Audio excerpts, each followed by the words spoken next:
I had to say and do mean things to Sydney because I played a horrible racist bigot, so after every take I'd run up to him and say sorry. I tried to reassure him that it was just the character talking, not me, and he was very understanding.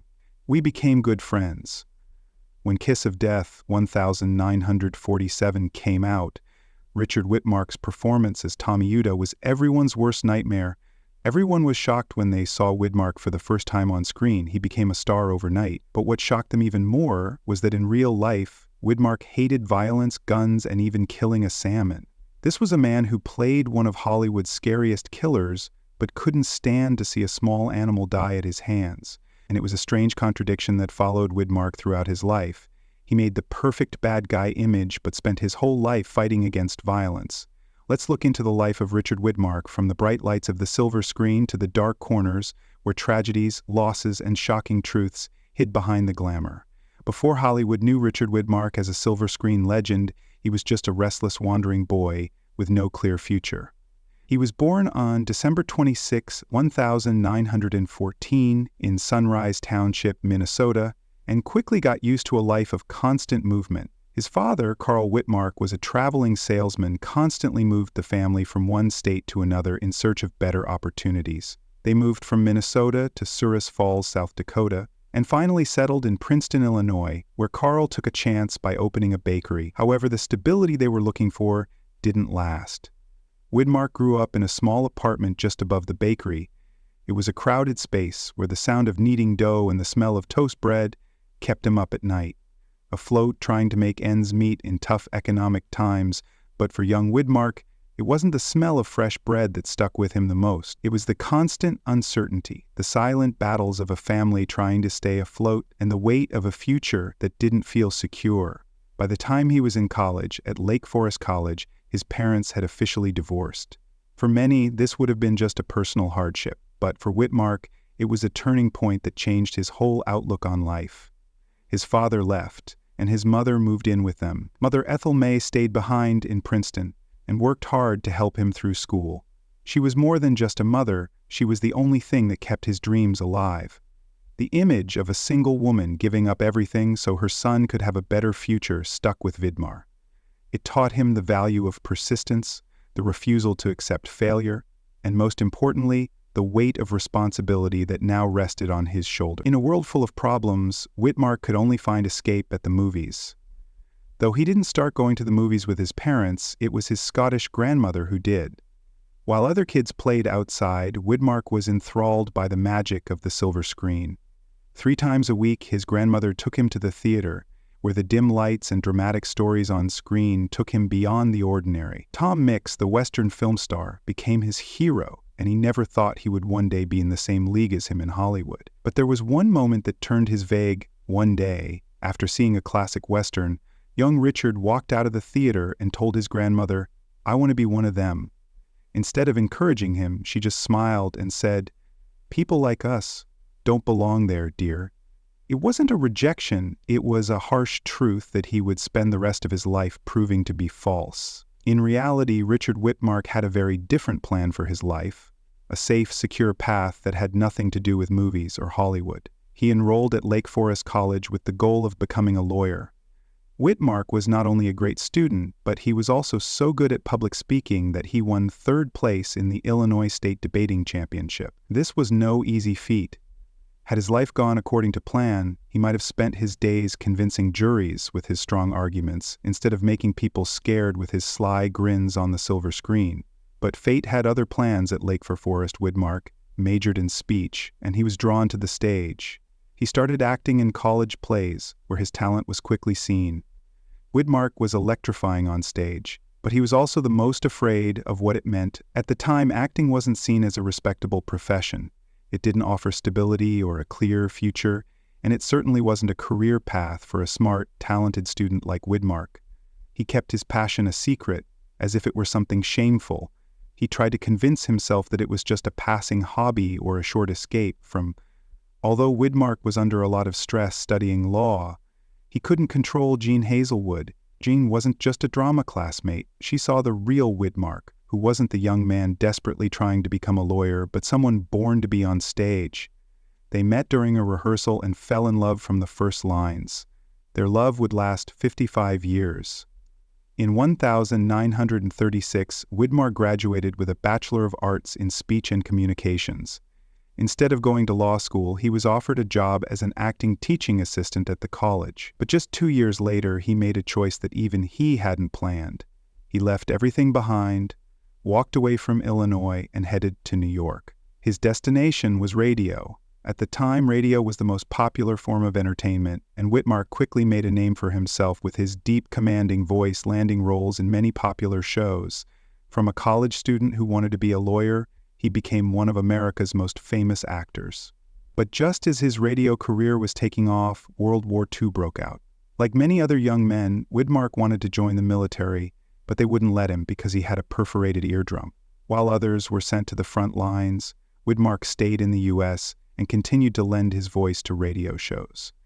Richard Widmark was never expected to make it big in Hollywood. He wasn't good-looking, 5'10", he didn't have any industry connections, and no major studios were interested in him. But after only one movie role, he shocked everyone when he left Hollywood in 1947. That same year, producer Darryl F. Zanuck of 20th Century Fox asked Widmark to try out for the part of Tommy Udo in Kiss of Death. Udo was a crazy murderer who didn't feel bad about killing, but director Henry Hathaway strongly objected, saying Widmark looked too smart to play a murderer. This rejection could have ended many actors' careers, but Zanuck saw potential and decided to take a chance on Widmark. The choice to cast Widmark changed history. When Kiss of Death came out, the scene where Tommy Udo pushes a disabled woman down the stairs became one of the scariest moments in movie history. It wasn't just the violence, it was also how Widmark made the character into a real nightmare. His creepy laugh and crazy glare sent chills down people's spines. Hollywood had never seen anyone like him before. That performance earned Widmark an Oscar nomination for Best Supporting Actor. He was immediately signed to a 7-year contract by Fox, which made him one of Hollywood's biggest stars. After Tommy Udo Widmark, he didn't slow down. He kept trying new things and always gave great performances. In 1948, he starred in Yellow Sky, a dark western with Gregory Peck. 2 years later, he played Jack Palance in Panic in the Streets, a gripping thriller about a deadly outbreak. This was one of his most controversial roles.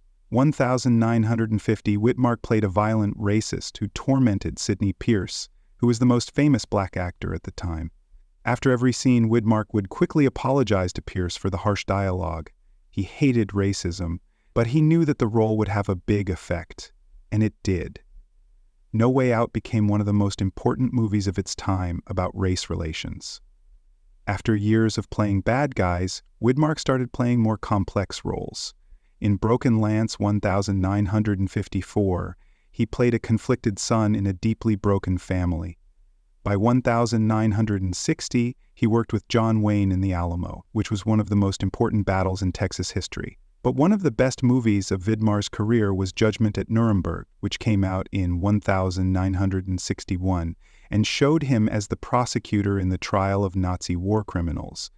This was not the cruel or impulsive Widmark that he had played before. This was a sharp, determined Widmark who delivered every word with weight and conviction. The movie not only cemented his fame, but also when Widmark's contract with Fox ended in 1955, he was at a major crossroads. He could keep working for major studios and taking on safe, predictable roles, or he could make a more difficult but rewarding path for himself where he had full control over his career. He chose the latter and started Heath Production, named after his daughter Anne Heath Widmark. It was a brave move at a time when most actors were still dependent on the big studio system Hollywood worked on. Widmark refused to be limited to a single type of role or controlled by the industry's power players. He didn't just want to be an actor, he wanted to make movies his own way. Widmark looked for scripts with depth, not just ones meant to sell tickets, but films with real artistic and intellectual value. By the 1970s, many of his contemporaries were having trouble finding meaningful roles. Widmark refused to be swept away by the fading tides of fame. Instead, he moved his career into television, an area that many film actors still didn't trust. But for Widmark, the small screen wasn't a step down. It was a new frontier and a challenge worth taking on. In 1971, he gave a powerful performance as the President of the United States in the miniseries Vanished. The show was a commercial success and earned Widmark an Emmy nomination, which was a big sign of how versatile he was as an actor. Widmark continued to work on major TV projects, proving that in 1987, Richard Widmark bluntly said, "I no longer want to wait 12 hours just to shoot 2 minutes."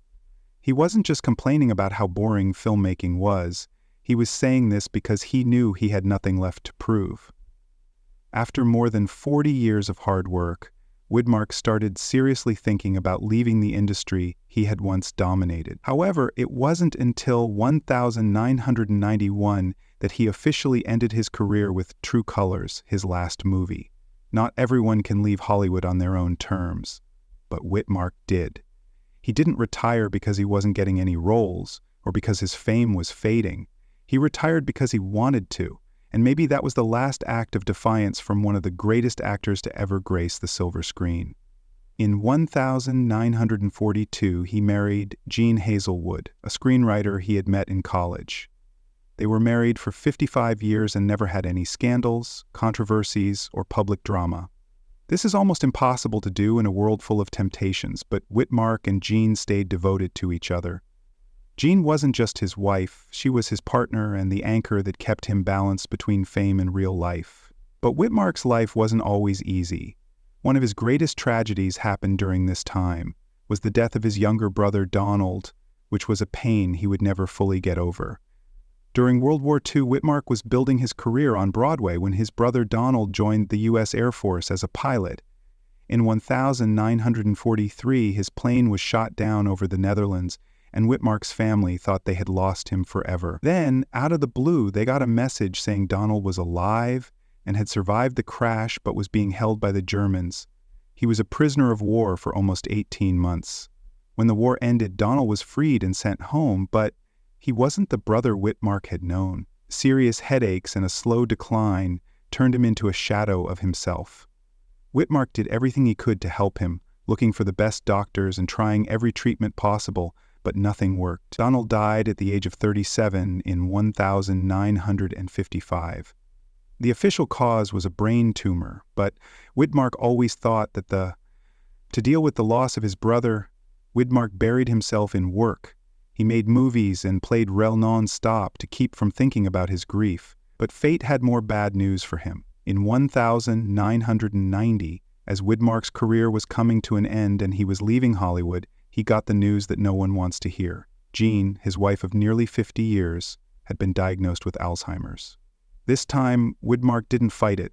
He didn't try to live with the disease. Instead of looking for distractions, he gave up everything to care for her. He turned down movie offers, stepped away from the spotlight, and dedicated himself fully to Jane. The man who used to scare Hollywood on screen became the man who patiently guided his wife through each day as her memories slowly faded. 7 years later, on March 2, 1997, Jean Hazelwood died. Widmark had been preparing for this moment for a long time, but he couldn't hide his grief. Their 55 years together ended in quiet solitude, with no sad photos in the house. He had spent his whole life protecting the woman he loved, and now had to accept that she was gone for good. After Jean's death, Widmark was not the same. He sold Hidden Valley Ranch, where they had spent many happy years together. Hollywood, fame, and nothing else matter anymore, he told the press. Nothing else matters now that the one person who had always been by my side is gone. But fate had one last thing planned for him. In 1999, Mark remarried Susan Blanchard, who had been married to Henry Fonda and was a family friend for a long time. Susan was the stepdaughter of the famous composer Oscar Hammerstein II, and she understood Widmark's loss better than anyone else. Widmark didn't remarry to find love again. He did it to find peace and someone to walk with him in the last few years of his life. They lived together in Roxbury, Connecticut, far from Hollywood and the industry he had once dominated, but time forgets everything. In 2007, Widmark fell and broke several vertebrae, which made his health very bad. He died on March 24, 2008, at the age of 93, after more than a year of fighting illness. As he was being buried, Hollywood quietly lost one of its greatest legends, but what was most interesting about his funeral was the place he chose for his final resting place. Widmark didn't want fame, he didn't want a fancy grave or a grand memorial. All he wanted was to be buried next to Jean at Roxbury Center Cemetery. He was buried next to the woman he had loved his whole life. They had been together for over 50 years, through the bright lights, the successes and tragedies on screen, and the years of caring for each other when they were sick. Now there will be eternal peace between them. No more Hollywood, no more stage lights, just Richard Widmark and Jean Hazelwood, together forever, just as they had always been.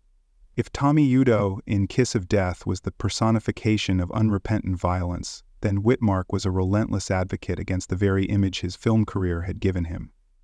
Even though he played many gun-toting characters, from Western cowboys to gangsters and police officers, Widmark was strongly against gun violence in real life. He didn't see firearms as a solution, but as the cause of violence in society, and he said out loud that he thought America needed stricter gun control laws in action. It wasn't common for action stars to speak out against guns in an industry that often praised the gun-toting hero, but Widmark never hesitated to stand by his beliefs. His influence went beyond social issues. He was also a man of strong political beliefs who dedicated his life to supporting humanitarian policies. As a lifelong Democrat, Widmark consistently fought for progressive values, demanding that the government be held accountable and opposing extremist ideas that could cause social conflicts at a time when many Hollywood stars were supporting them. While most actors kept quiet to protect their careers, Widmark wasn't afraid to speak out for what he thought was right, even after he stopped acting. His influence lasted for generations. His role as Tommy Udo was not only one of cinema's scariest villains, it became a cultural touchstone that even inspired literature. For example, crime novelist Donald E. Westlake wrote under the name Richard Stark as a tribute to Widmark's performance, thinking that he had created a new type of villain who was dangerous but smart and cunning. In 1960, Hollywood honored his work with a star on the Walk of Fame, but Widmark's true legacy was never about awards or praise. He showed that an actor could become famous without scandal, that they could play violent characters on screen and be a peacemaker in real life. In a business that was all about glitz and glamour, Widmark stood out by being himself, and that is the most important thing he left behind for Hollywood. Richard Widmark was unlike any other actor. He didn't need fancy awards or media stunts to become famous. He also didn't follow trends or use personal scandals to stay in the news. What kept him going wasn't a carefully crafted image. It was raw talent and a strong commitment to the values he believed in. Today, when people talk about Richard Widmark, they don't just think of the scary Tommy Udo from Kiss of Death. They think of a man who lived by his principles and an actor who could scare Hollywood with exterior. Yet he chose to live a quiet life without needing constant attention. He didn't quit the business because he became obscure. He quit because he knew that some things were more important than fame. In the end, he died quietly, but he left behind an unforgettable legacy. Widmark was part of a generation of stars that has almost disappeared from modern Hollywood. There was a time when actors like him shone through sheer talent, becoming their characters. Today, the movie business has changed. Now, attention isn't just given to talented people, it's also given to people who know how to make a stir on social media, create viral moments, and stay relevant through behind-the-scenes scandals. If Widmark were alive today, would he still have a place, or would actors with millions of followers but little real artistry overshadow him? Legends like Widmark don't need viral views or media attention. With unforgettable performances, a deep respect for the craft, and a refusal to conform, he made history as a man who defied Hollywood's norms, but became one of its most revered icons. What about you? What about Richard Widmark's career impresses you the most? Was he an underrated legend? Let us know in the comments below, and if you love stories about Hollywood's biggest stars, don't forget to like, subscribe, and turn on notifications. You'll never miss our next film.